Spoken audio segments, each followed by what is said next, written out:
Hello दोस्तों, कैसे हैं आप सब। स्वागत है आप सभी का कॉमिक वर्ल्ड चैनल पर। तो चलिए दोस्तों, शुरू करते हैं राज कॉमिक्स में बाकेलाल का अगला कॉमिक विशेषांक कम भक्त। संजय गुप्ता पेश करते हैं कम भक्त। रानी स्वर्णलता को सर्दी का प्रकोप हो गया। अच्छू अच्छू। प्रकोप बड़ा भारी था। राजवैद हुण रानी दा की हो। अच्छू अच्छू। इस रोग का तो महाराज एक ही उपचार है, गंजे के सिर के बाल। वो तो बाकेलाल ही ला सकता है। ही। किंतु महाराज, गंजे के बाल कहाँ से लाऊंगा। तुम चाहो तो अंधे की आग की रोशनी भी ला सकते हो बाकेलाल। ही ही। ठीक है, मैं जाता हूँ। अच्छू अच्छू। बाकेलाल जल्दी आना। बाकेलाल घोड़े चेतक की पीठ पर सवार हुआ और भाड़ में गया गंजे का बाल। चेतक, तू जंगल को चल, नदी किनारे बैठकर ठंडी हवा और फल खाऊंगा। ही। और खाली हाथ वापस आकर जूते। ही। बाकेलाल जैसे ही जंगल में पहुंचा, उसने सुनी एक चीख। आ बचाओ। अरे ये कौन चीख रहा है, और तू चीख की दिशा में क्यों जा रहा है चेतक। बाकेलाल ने देखा वह भयानक दृश्य। अरे बाप रे, गंजा दैत्य। चेतक छुप जा, मैं तो छुपा हुआ हूँ। बाकेलाल ने देखी गंजा दैत्य की कारस्तानी। तुमने मुझे भूमि में क्यों गाड़ दिया है। हे और मुझे आसन पर क्यों बैठा दिया है गांजू दैत्य। दरअसल मैं बाल उगाने का नुस्खा ढूंढ रहा हूँ। मुझे जो भी गंजा व्यक्ति मिलता है, मैं उसे पौधे की तरह भूमि में गाड़कर उसके सिर पर बालों की खेती करता हूँ। और जो बालों वाला व्यक्ति मिलता है, पहले मैं उसके बाल काटकर गंजा करता हूँ, फिर उसके गंजे सर पर बालों की खेती करता हूँ। ही। गांजू दैत्य ने दूसरे व्यक्ति को गंजा करके उसे भी जमीन में गाड़ दिया। गांजू दैत्य अब उन दोनों के सिर पर बालों की खेती कैसे करेगा रे चेतक। अब मैं पहले तुम दोनों की टाटों की खुदाई, मेरा मतलब जुताई करूंगा, फिर जुती हुई टाटों में बालों के बीज बोकर उनकी सिंचाई करूंगा। हे। गांजू दैत्य ने वैसा ही किया। आ गांजू दैत्य ने हल चलाकर उनकी खोपड़ियां तोड़ डाली हैं। मैं समझ गया, ये उसके शिकार करने का तरीका है। चेतक, इससे पहले कि गांजू दैत्य हमें देख ले, तू यहाँ से खिसक ले। कहीं ये मुझे भी गंजा करके मेरी खोपड़ी पर भी हल ना चला दे। भाग चेतक। सामने खड़ा हो दैत्य गांजू, तो चेतक कैसे भागे। एक बार मुझे बालों की गन मिल जाए तो शिकार मुझसे बचकर नहीं भाग सकता। हे। मर गए। होड़प्पा दी की हो। इससे बचने का एक तरीका है, मैं बाकीलाल को इस पर उछाल फेंकता हूँ। अरे कमबख्त, ये क्या किया। अपनी तरफ से तो चेतक ने ठीक ही किया था। दैत्य से टकराकर बाकीलाल धाड़ से नीचे गिरा, लेकिन ये क्या। अरे, गांजू तो भाग रहा है। गांजू ने फिर मुड़कर भी नहीं देखा। वो मारा, गांजू मुझसे डरकर भाग गया। तुझसे नहीं, मुझसे। कमबख्त, थोड़ी देर और यहाँ रहता तो मैं उसे जीवित बचकर न जाने देता। थोड़ी देर और वो यहाँ पर रहता तो तू बचकर नहीं जा पाता बच्चू। मगर अब मुझे ज़्यादा प्रसन्न भी नहीं होना चाहिए, कहीं कमबख्त फिर से लौट आए तो लेने के देने न पड़ जाए। घोड़े पर सवार होते होते सहसा बाकेलाल के मस्तिष्क में वह विचार गूंजा।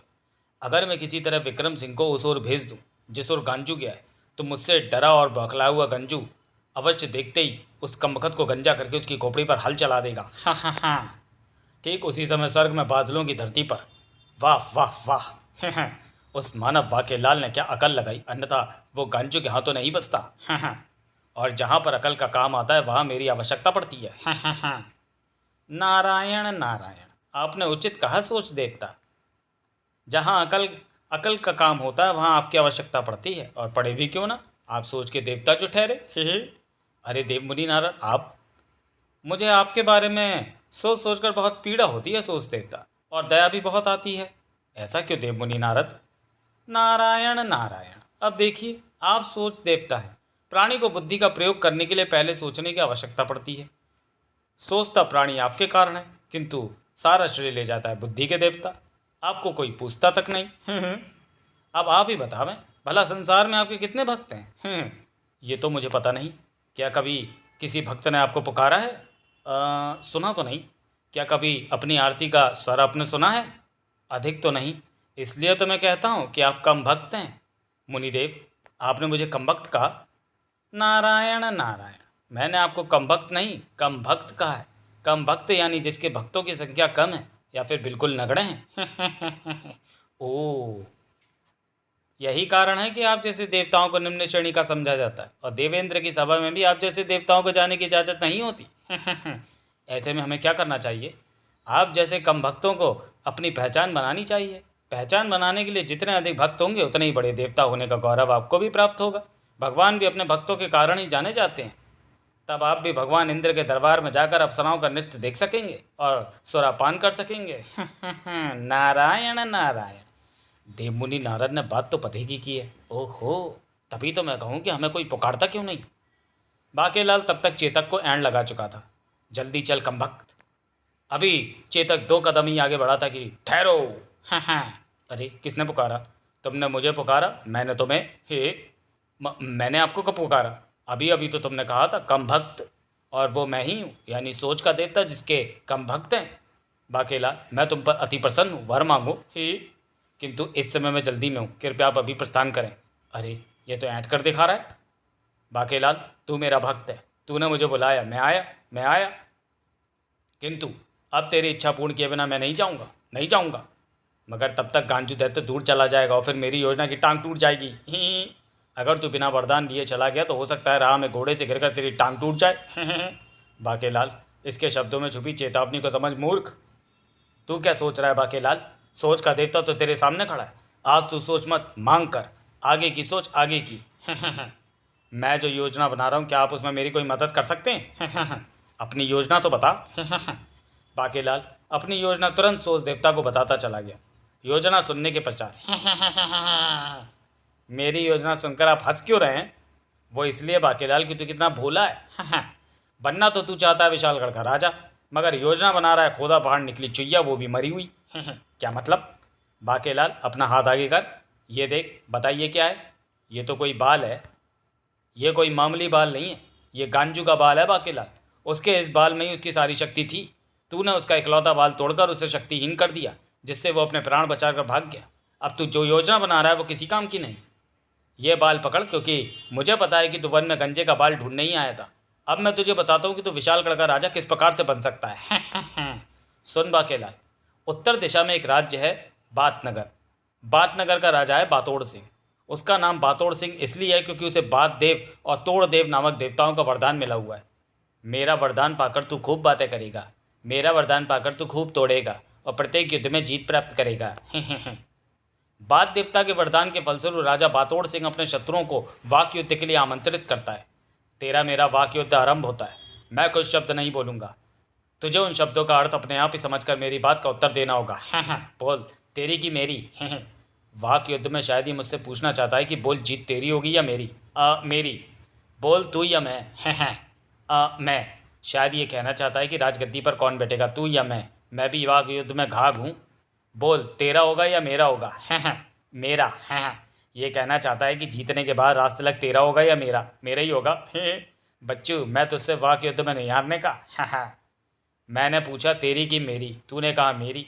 मैंने पूछा बोल, तू या मैं, तूने कहा मैं। मैंने पूछा तेरा होगा या मेरा होगा, तूने कहा मेरा होगा। अब सुन मेरी बातों का अर्थ। मैंने कहा था हार तेरी होगी या मेरी, तूने कहा मेरी। मैंने कहा था जूते तू खाएगा या मैं, तूने कहा मैं।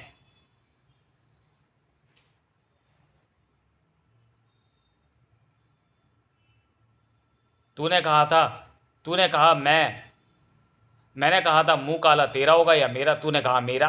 तू शब्दों का ठीक अनुमान नहीं लगा पाया। सैनिकों, इसका मुंह काला करो, जूतों से इसकी और पूरी सेना की पिटाई करो, क्योंकि यह अपनी हार कबूल कर चुका है। हुड़प्पा दी की हो, भागो, पकड़ो, जाने ना पाए। और अगर कोई राजा बातोड़ से बातें नहीं करता तो तोड़ देवता के वरदान के फलस्वरूप वो उसे तोड़ता है। मेरे हथियार तोड़ दिए, मेरा रथ तोड़ दिया, अब राजा बातोड़ मेरी हड्डियां तोड़ने के लिए मेरा पीछा कर रहा है। तूने ही तो कहा था कि तू वाक युद्ध नहीं द्वंद्व युद्ध करेगा, अब भागता क्यों है? सोच देवता ने अपनी बात समाप्त करते हुए कहा, बाकेलाल, अगर तुझे विशालगढ़ का राजा बनना है तो तू राजा विक्रम सिंह को राजा बातोड़ के पास भेज दे। ये सोच का देवता है या षड्यंत्र का देवता? किंतु उससे पहले तुझे विशालगढ़ में एक राजा के रूप में अपनी ज़रूरत पैदा करवानी होगी, ताकि विक्रम सिंह तुझे साथ लेकर ना जाए, बल्कि तुझे अपने स्थान पर राज सिंहासन पर आसीन करके जाए। सोच देवता की बातें सुनते सुनते बाकेलाल कुछ सोचता हुआ प्रसन्नता से उछल ही पड़ा। फोम मारा पापड़ वाले को। तो अब मेरी पीठ पर कूद कर मुझे क्यों मार रहा है? दूसरे ही पल बाकेलाल घोड़े से नीचे उतरा और जय हो बोले शंकर की। आपने तो मेरी समस्या ही हल कर दी और मुझे एक शानदार योजना भी बता दी, जिससे मुच्छड़ का काम इस बार तमाम हुआ ही हुआ, समझो। बाकेलाल, ये तो कोई बात नहीं हुई। क्यों, क्या हुआ? भक्त तू मेरा प्रसन्न, मैं तुझसे हुआ। प्रसन्न मैं तुझसे हुए और जय जयकार तू भोले शंकर की कर रहा है। ओ भूल हो गई सोच देवता, मैं भी आपकी जय जयकार किए देता हूँ। जय हो सोच देवता की। बाकीलाल, तुझसे एक प्रार्थना और है। अति शीघ्र बतावे सोच देवता। आज तक स्वर में मेरी आरतियों के स्वर नहीं गूंजे। अगर तू एक बार मेरी आरती गा दे तो मैं तुझ पर और भी प्रसन्न हो जाऊंगा। ए बाकेलाल, आरती गाना ये तो मेरे बाएं हाथ का काम है सोच देवता। मेरे पाँव में आई मोच, हे स्वामी मेरे पाँव में आई मोच, और प्रकट हुए देवता सोच, मैं अपना ना नोचूं, मैं अपना ना नोचूं, तू मुँह अपना ना नोचे, स्वामी प्रकट हुए देवता सोच, वो जो बह रही है तेरी नाक तू अपनी पहुँच, स्वामी प्रकट हुए देवता सोच। सोच देवता के अंतर्धान होते ही बाकेलाल ने भी घोड़ा दौड़ाया। चल चेतक, इस बार तो स्वयं गंजा सॉरी राजा विक्रम सिंह ही मुझे अपना राज सिंहासन सौंप देगा। यह अवश्य किसी दिन पिटेगा, पर मुझे क्या। किंतु ऐसा क्या किया जाए जिससे कि विशालगढ़ में मेरी आवश्यकता बनी रहे और मोटा मुच्चड़ मुझे अपने साथ बातनगर लेकर ना जाए। है। और कुछ ऐसा भी करना होगा कि जिससे राजा बातोड़ सिंह विक्रम सिंह को वाक युद्ध के आमंत्रित करे। मेरा बाकीलाल आ गया। आछू आछू। महाराज, ये लीजिए गंजे का बाल। इसका मैं क्या करूँगा बाकीलाल, इसे राजवैद्य को दे दो। ही कमाल है, ये तो गंजे का बाल भी ले आया। फिर राजवैद्य ने जैसे ही रानी स्वर्णलता की नाक में गंजे के बाल से तिनका किया, छींकें बंद हो गईं। ये बाल 3 दिन तक महारानी जी की चुटिया में बांध कर रखना होगा। ही बाकीलाल, आज मैं बहुत प्रसन्न हूँ। आज हम दोनों मिलकर सूजी का हलवा खाएंगे। और महाराज मुझे तो आप कभी कुछ खिलाते ही नहीं। हाँ हाँ राजवैद्य, आज तो तुम्हें भी मिलेगा। है मोटे बच्चू, तेरा हलवा तो अब बनाएगा राजा बातोड़ सिंह। हलवा खाने के पश्चात बाकेलाल ने अपनी योजना पर सोचना शुरू कर दिया। अब मैं विशालगढ़ में खड़े करूंगा कुछ ऐसे संकट जिन्हें केवल मैं ही हल कर पाऊंगा। मगर ऐसे संकट क्या हैं? पशु बाजार से निकलते समय बाकेलाल की निगाहें जाकर ठहर गई ऊँटों पर। ओह, विशालगढ़ की उत्तर दिशा में विशाल रेगिस्तान है। इन ऊँटों को देखकर एक संकट पैदा करने की योजना का जन्म तो हो गया है। पाँक पाँक। ऊँट ले लो, ऊँट तगड़े और जवान ऊँट। ब्रुक ब्रुक, हम 40 साल पुराने हैं और यह हमें जवान कह रहा है। ब्रुक, बेचने वाला और 40 साल बाद भी हमें जवान ही बताएगा। ऊँटों के मालिक के पास पहुंचकर बाकेलाल ने अपना परिचय दिया। फिर इन सब ऊँटों का क्या लोगे? ही आप जो भी उचित मूल्य देंगे मैं ले लूँगा। ही मैं जानता था कि दुनिया में मूर्खों की कमी नहीं। ही ये सब तो बूढ़े ऊँट हैं, कम से कम ऊँटों की रंगाई पुताई का खर्चा तो निकलेगा। मैं तुम्हें इन सब ऊँटों की मुँह मांगी कीमत दूंगा और ऊँट भी तुम्हारे पास ही रहेंगे। ऐसा क्या? ऊँट प्रसाद, तूने सुना? बूढ़े हम हुए, सठिया ये गया। हमें क्या। हाँ, बस तुम्हें मेरा एक कार्य करना होगा, आओ मेरे साथ। बाकेलाल उन्हें लेकर उत्तर के रेगिस्तान में पहुंचा। अब तुम्हें 3 दिन तक अपने ऊँटों को सूर्योदय से लेकर सूर्यास्त तक यहाँ से वहाँ और वहाँ से यहाँ दौड़ाते रहना है। बस इतना सा काम। हाँ, ये लो ऊँटों की आधी कीमत कार्य पूर्ण हो जाने के बाद दूंगा, मुझे मंजूर है। अब तुम अपने ऊँटों को चारा पानी दे दो ताकि ऊँट थकने ना पाए और ना ही अपने कार्य के बीच उन्हें प्यास लगे, और तुम्हारे इस ऊँट को भी मैं जंगल में छोड़ दूंगा। तो फिर तो ये भी वापस मेरे पास पहुंच जाएगा। मेरे ऊँट बड़े स्वामी भक्त हैं, इन्हें जब भी बेचता हूँ ये वापस मेरे पास पहुंच जाते हैं। मैं इन्हें 25 सालों में 50 बार बेच चुका हूँ। बाकेलाल ने वन में पहुंचकर ऊँट को छोड़ दिया। जा, तू भी वापस जा। जल्दी क्या है, थोड़ा घास पत्ते चर कर जाऊँगा और मैं भी जाता हूँ वापस। बाकेलाल अभी कुछ ही कदम चला होगा कि अरे, ये तो गांजू दैत्य है। गांजू देव की जय हो।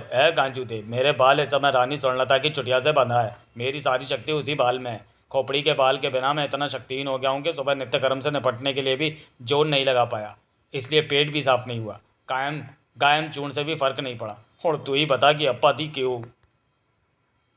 तू मेरा परम भक्त है, तू चिंता ना कर गांजू दैत्य। मैं तुझे मूसले आजम दूंगा जिसका सामना कोई भी नहीं कर पाएगा। तब तू जाकर रानी की चुटिया पर बंधा अपना बाल ले आना और कट फोड़वा से अपनी खोपड़ी में छेद करवा कर उसे फिर से उसमें प्रत्यारोपित कर लेना। मैं ऐसे ही करूँगा गांजू देव। तभी बाकेलाल, गांजू दैत्य को रोककर गांजू देव की तपस्या करने की सोच मैंने ही उसके दिमाग में भरी थी। हे। ओह, ये तो आपने गांजू दैत्य से बहुत अच्छा सोचवाया। तू देव देखता जा बाके कि मैं किससे क्या क्या सोचवाता हूँ। कई बार मुसीबतें जहाँ से पैदा होती है वहीं पर उनका हल भी निकलता है। वो मारा, ये गांजू दैत्य भी अब मेरी योजना का हिस्सा बनकर मेरे काम आएगा। बाकी थोड़ा और आगे बढ़ा तो अरे, ये कौन है जो भैंस के आगे बीन बजा रहा है? पी चांद सी महबूबा हो मेरी, कब ऐसा मैंने सोचा था, हाँ, तुम बिल्कुल वैसी हो जैसा मैंने सोचा था। बीन वादक भांसू, मैं तेरी पीपणी की तान और अपने रूप का बखान सुनकर प्रसन्न हुई। मैं तुझे भैंस राग में माहिर कर दूंगी, जिससे सभी भैंसें तेरी बीन की तान पर मोहित होकर केवल तुझे ही अपना दूध निकालने देंगी। इस प्रकार तू उनका दूध बेचकर सबसे अमीर दूधिया बन जाएगा। हाँ, भैंस की कुल देवी भैंसुरी, मैं भी यही चाहता हूँ कि क्योंकि बीन बजाकर मैं अधिक नहीं कमा पाता हूँ, किंतु ये सब तभी होगा जब तू राजा विक्रम सिंह का दिमाग 3 दिन के लिए अपनी बीन से बद दिमाग राग सुनाकर बद दिमाग कर देगा। एक बार उसने 3 बार मेरी एक भक्तन भैंस को काली कलूटी बैगन लूटी कह दिया था। तो फिर ठीक है, पहले मैं राजा का ही दिमाग ठिकाने लगाऊंगा। वह दृश्य देखकर और सारा वार्तालाप सुनकर बाकेलाल की प्रसन्नता का तो कोई ठिकाना ही नहीं रहा था। वो मारा, एक और अपने आप ही समस्या पैदा हो गई। बाकेलाल, तभी सोच देवता पुनः प्रकट हुए। बाकेलाल, भैंसुरी को प्रसन्न करने की सोच मैंने ही भांसू के दिमाग में डाली थी। सोच देवता, अगर मैं राजा बन गया तो आपका मंदिर अवश्य बनवाऊंगा। आहा, मंदिर, मेरा मंदिर, बड़े देवताओं जैसा मंदिर ही। बाकेलाल, मुझे विशालगढ़ के किसी अच्छे मूर्तिकार का पता तो बताता जा, ताकि मंदिर में स्थापित करने के लिए मैं उससे अपनी मूर्ति बनवा कर रखूँ। नगर में प्रवेश करते ही मूर्तिकारों की बस्ती है। अब मैं सीधा मुच्छड़ विक्रम सिंह के पास जाता हूँ। बाकेलाल तुरंत राजा विक्रम सिंह के पास पहुंचा। मगर आओ बाकेलाल, तुम अचानक कहाँ चले गए थे? मैं प्रजा की सुख दुख का हाल जानने के लिए नगर के भ्रमण पर गया था महाराज। किंतु तुम अपनी किंतु बाद में कहना, पहले इनकी परंतु सुन लो। ही, ये लोग कौन है महाराज? ये तो मैं बताता हूँ बाकेलाल। मेरा नाम घबराजा सिंह है। मैं घाबरा घाट का राजा हूँ। मेरे साथ आए सभी राजा महाराजा आसपास के राज्यों के हैं, जैसे राजा पसीना सिंह, राजा कपकपी, और इनका तो नाम ही राजा है। और जैसे ये राजा गंभीर, हम सब एक ही संकट से ग्रस्त हैं, और उस संकट का नाम है राजा बातोड़ सिंह, जो कभी भी हम पर टूट सकता है। क्या क्या नाम बताया? राजा बातोड़ सिंह। राजा बातोड़ सिंह, ओ वो मारा। बाकेलाल, राजा बातोड़ सिंह ने हमारा एवं आसपास के दूसरे राज्यों के राजाओं का भी जीना दूभर कर रखा है। हम लोग शांति प्रिय राजा हैं। किसी भी प्रकार के लड़ाई झगड़े से दूर रहना हमारी आदत है। खामा खा क्यों पिटे, जबकि बातोड़ सिंह हम सबको युद्ध के लिए आमंत्रित करने की ठान चुका है। अपने साथ युद्ध में पराजित होने वाले राजा को वह कैद करके ऐसे कारागार में डाल देता है जहाँ से सीखचों के पीछे से केवल उसका मुंह ही बाहर निकला रहता है। तब राजा रोज उससे खूब सारी बातें करता है। जो उससे बातें नहीं कर पाता वह उससे युद्ध करता है। वरदान के कारण प्रत्येक युद्ध में राजा बातोड़ ही विजयी होता है। हम इसलिए यहाँ आए हैं कि हुड़प्पा दिक्की हो। बाकेलाल, इनकी मदद करके हमें राजा बातोड़ को सबक सिखाना ही होगा।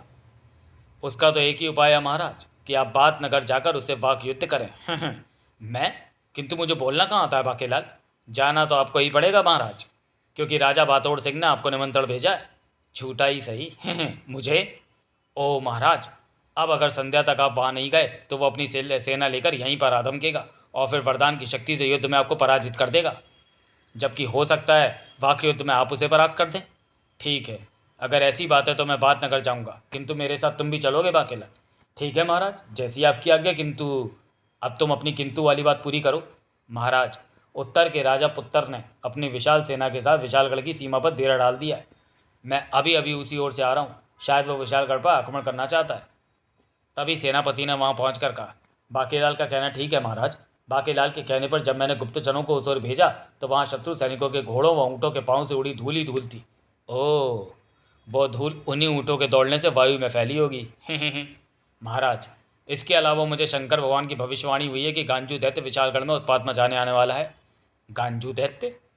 अभी इस भविष्यवाणी को थोड़ी ही देर हुई थी कि मुझे शंकर भगवान ने एक और भविष्यवाणी भी कर दी, जिसके मुताबिक एक जादुई बीन वादक भांसु विशालगढ़ उत्पात मचाने कभी भी यहाँ आ सकता है।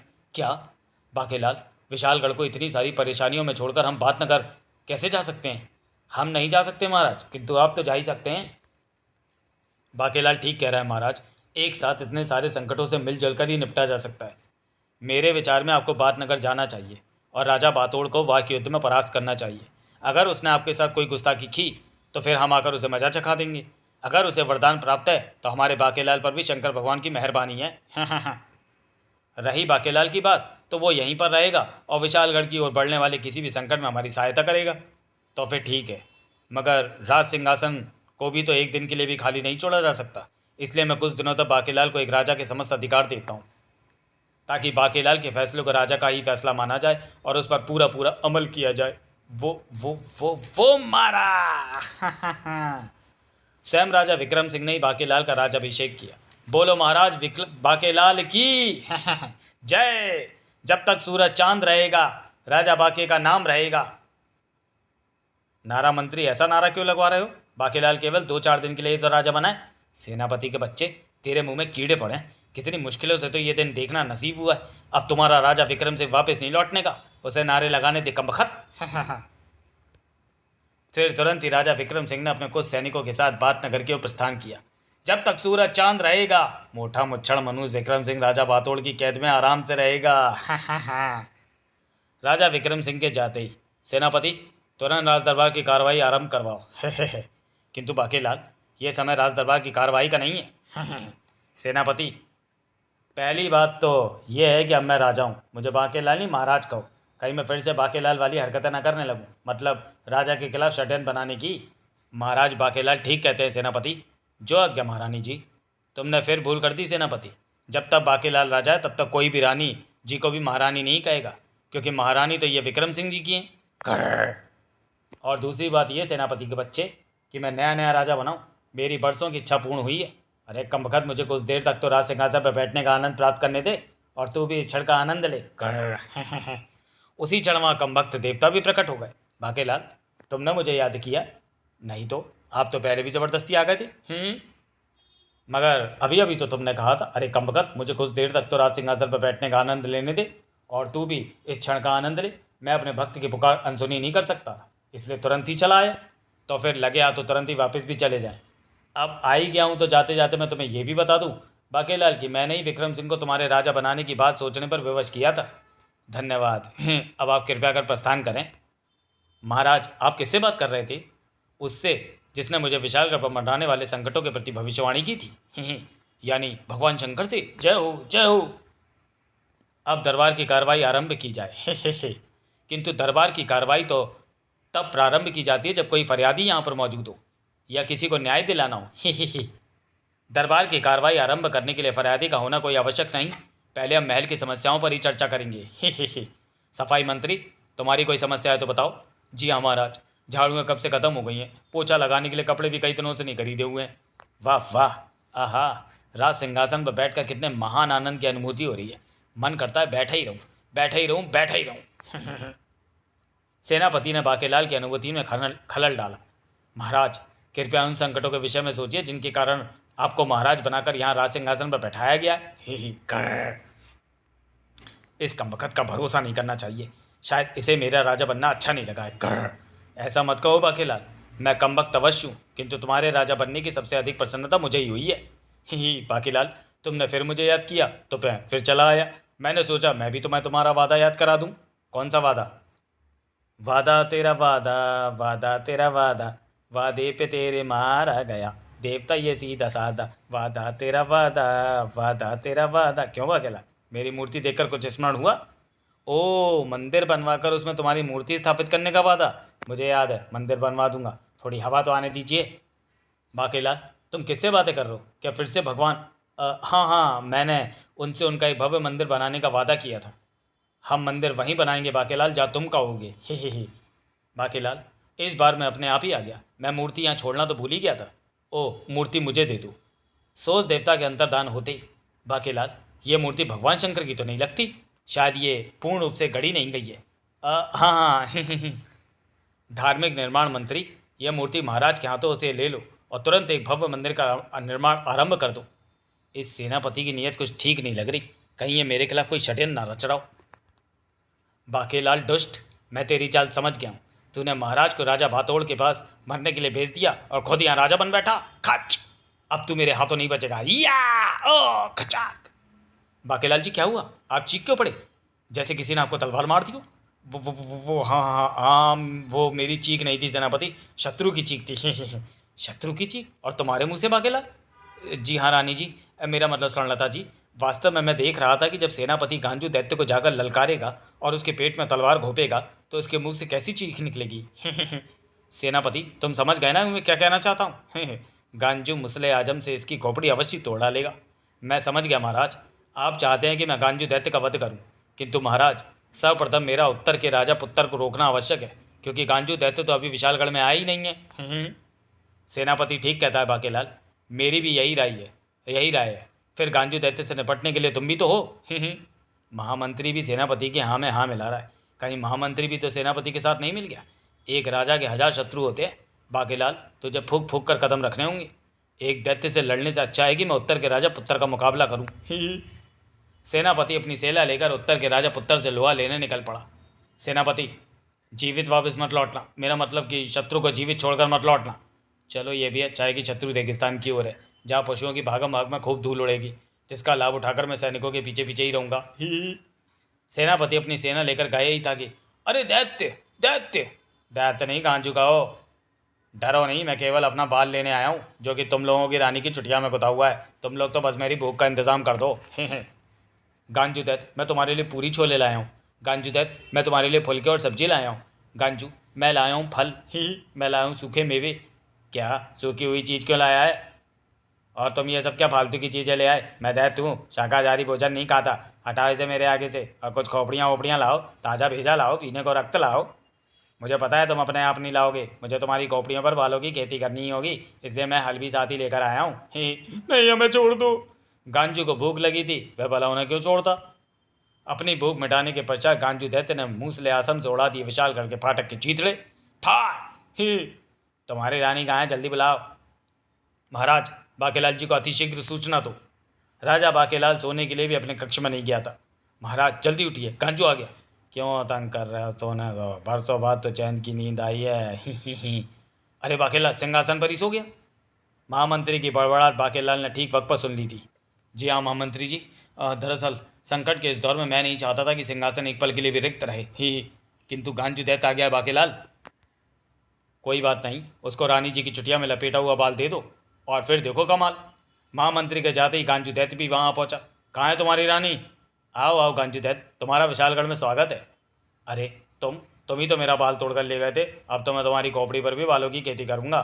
ठहरो गांजू, मैंने तुम्हारा बाल अकारण ही नहीं तोड़ा था। क्या मतलब? मतलब ये कि रानी जी की चुटिया में सती की शक्ति भरी है, जो किसी को भी जलाकर भस्म कर देती है। अब जब तुम उस बाल को दोबारा अपनी खोपड़ी में प्रत्यारोपित करोगे तो 25 बरस पश्चात वह शक्ति तुम्हारे अंदर स्थानांतरित हो जाएगी, और फिर तुम जिसे चाहो उसे उस अग्नि से जला सकते हो। तभी महामंत्री बाल लेकर वहाँ पहुँचा। बाकेलाल, ये रहा गांजू दैत्य का बाल। ये बाल गांजू दैत्य को दे दो महामंत्री। राजा, क्या तू सच कह रहा है? क्या सचमुच वैसा ही होगा जैसा तूने कहा है? तुझे यकीन नहीं आता तो बाल अपनी खोपड़ी पर प्रत्यारोपित करके देख ले। हाँ, ये बाल तो मेरा ही है, किंतु अभी मैं इसे प्रत्यारोपित नहीं कर सकता, क्योंकि उसके लिए मुझे लंबी नुकीली चोंच वाले पक्षी कठफोड़वे की ज़रूरत पड़ेगी, जो अपनी चोंच से मेरी खोपड़ी में छेद कर सके। अचानक गांजू दैत्य चौंक पड़ा। ये चित्र तो विक्रम सिंह का है। हाँ, मगर तुम इसे देखकर क्यों चौंक रहे हो? क्योंकि मुझे वाहियात देव का शाप मिला हुआ है, जिसके मुताबिक गैंडे जैसी थूथन और हाथी जैसे डील डॉल वाला यही आदमी मेरी मृत्यु का कारण बनेगा। इसलिए ही तो मैं लोगों की खोपड़ियों पर हल चलाकर बालों की खेती करता हूँ। अगर मैं 1001 आदमियों के सिर पर बालों की खेती कर लेता तो मैं वाहियात देव के शाप से मुक्त हो जाऊंगा। मगर अब इसका चित्र देखने के बाद अगर मैं इसे मारे बिना यहाँ से गया तो इस कक्ष से निकलने से पहले ही मेरी मृत्यु हो जाएगी। कहाँ है ये आदमी? अगर गांजू दैत्य की इस बात का मुझे पता होता तो मैं हरगिज मोटे हाथी को बात नगर न भेजता। कड़ाक!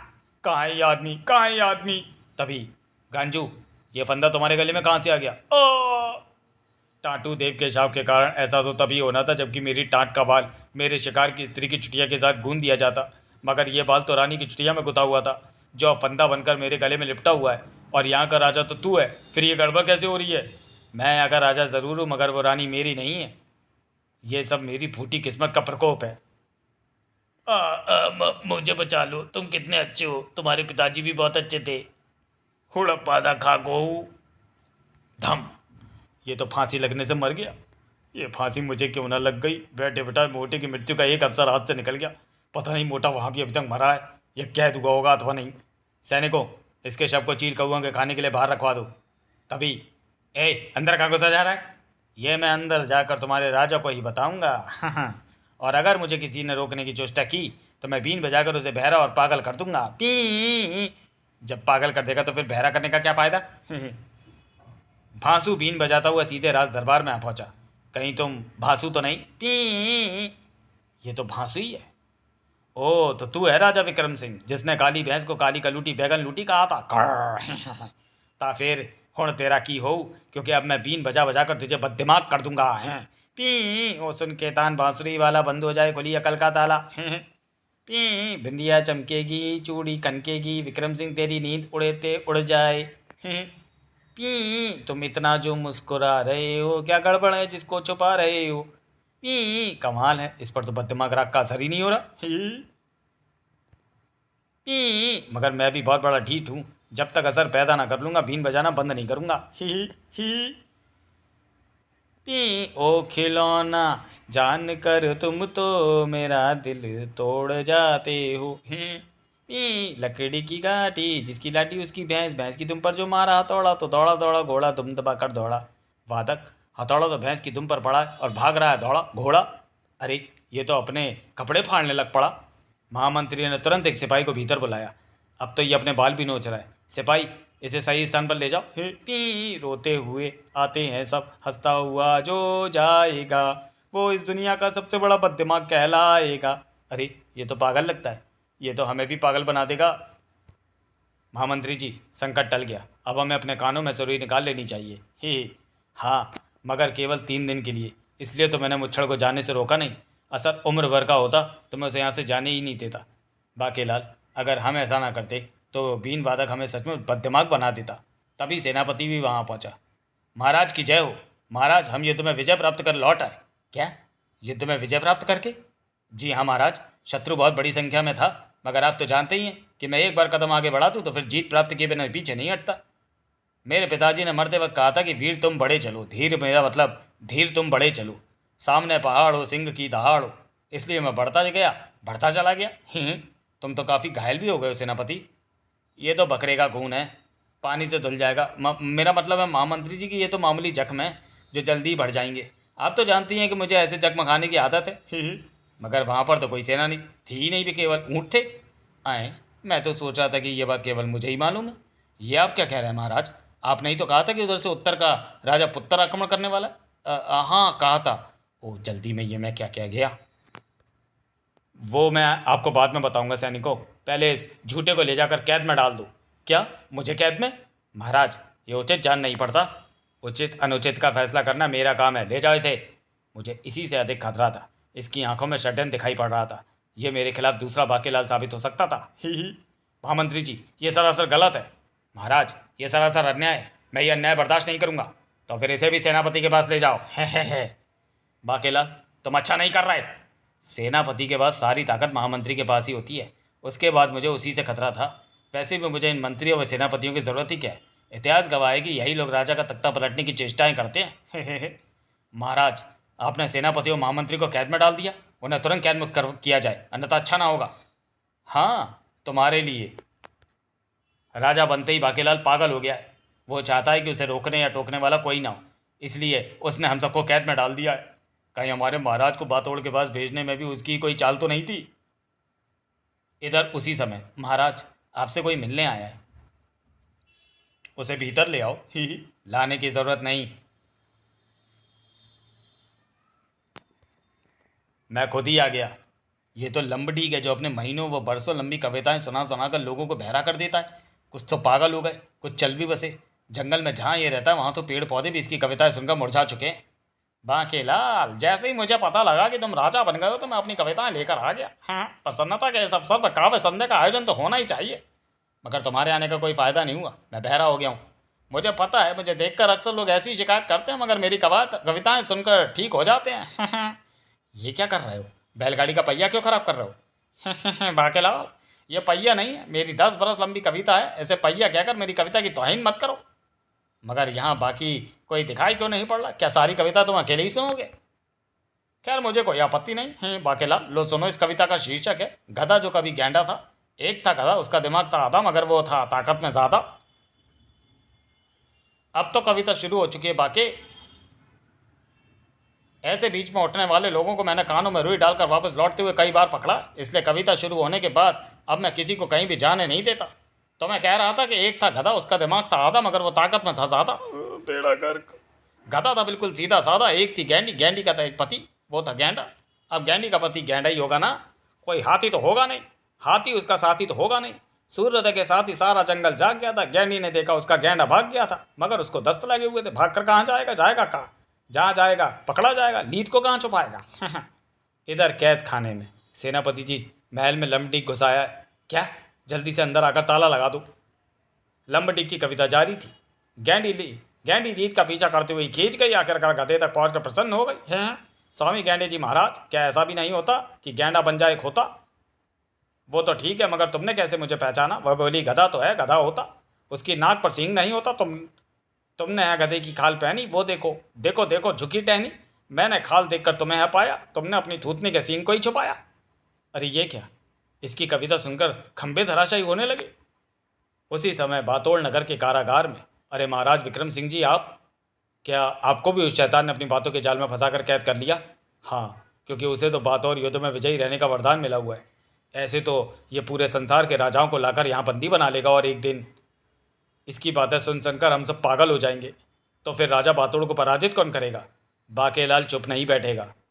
राजा बातोड़ सिंह वरदान के अभिमान से चूर चूर था। हे राजा अक्कड़ बक्कड़ बम्बे बो, तेरा नाम तू मेरा नाम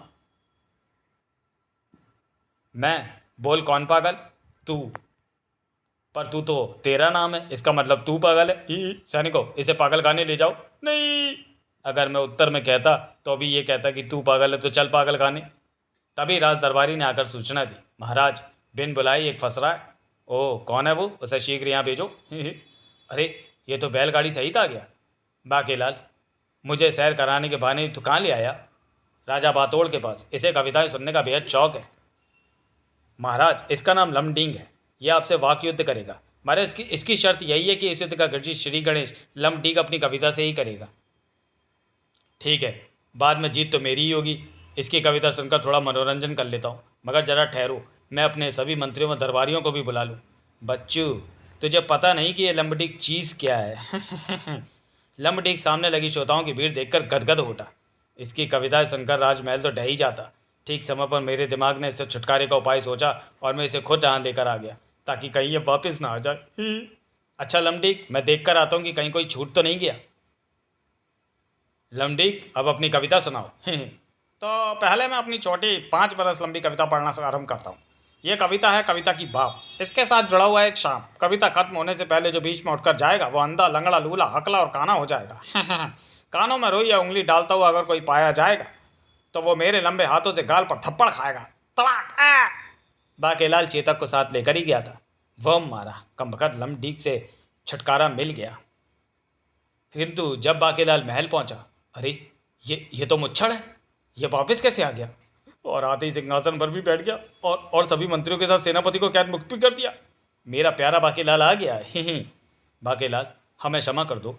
अब हमें समझ में आया कि तुमने हमें लमडीक की कविताओं के कहर से बचाने के लिए ही कारागार में कैद किया था, और मुझे गांजू दैत्य और भांसू को बीन से बचाने के लिए ही तुमने बातोड़ के पास भेजा था। बेड़ा गर्क! लमडीक की कविताएं सुनकर कारागार का ताला टूट गया और सब कैदी राजा अपने अपने राज्यों को लौट गए। अब बातोड़ शापित कविता के चक्कर में ऐसा उलझा हुआ है कि वहाँ से 5 बरस तक नहीं उठ सकता। और ये सब तुम्हारे ही कारण हुआ है। बाकी देपुच्ची सत्यानाश। तो चलिए दोस्तों, वीडियो को यहीं समाप्त करते हैं और मिलते हैं बाकेलाल सीरीज़ के अगले कॉमिक विशेषांक बांके लीला में। तब तक के लिए धन्यवाद।